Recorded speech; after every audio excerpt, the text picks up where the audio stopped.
Hello, this is Dan Richardson at the Chapel of the North Hills. We're glad that you're with us here reading the Bible every day for 40 days, thinking about Jesus' last week on earth, the Holy Week.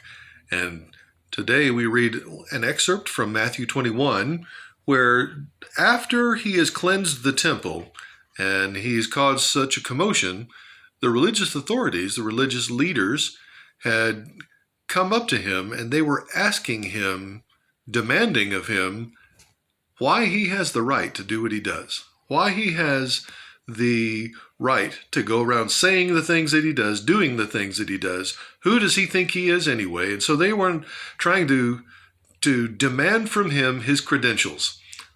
Kind of like the Music Man, wasn't it? Where they were always asking for his credentials. Well, they were asking for Jesus' credentials. And over again, we're going to find that the religious authorities try to get Jesus, and they try to pin him down and make him make a misstep. And it never happens. They are never able to stump him, never able to shut him up, never able to get him to say the wrong thing and have to recant. Never does he make a misstep. And when they ask him, whose authority do you have to come in and do this?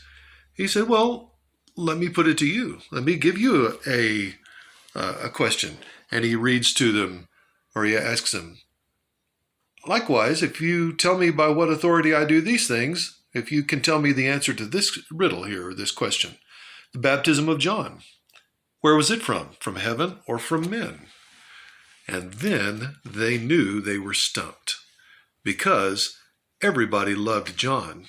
If they said anything against John, that's John the Baptist, they'd have been out on their ear. They would have had the crowd uproar against them.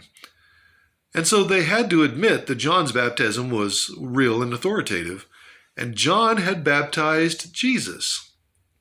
So then Jesus would have that authority as well. So they couldn't answer it truthfully. They had to say, well, we don't know.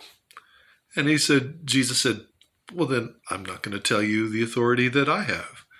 And of course, we know his authority is much higher than any person, John the Baptist, or anyone else.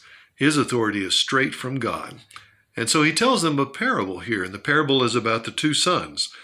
And very interesting parable. One guy says he's going to do it and doesn't. The other son says he's not going to, but he does. And Jesus gets them to think about that. So we always remember this chant from the Old Testament, obedience is better than sacrifice. God always appreciates us obeying over anything else. Be blessed.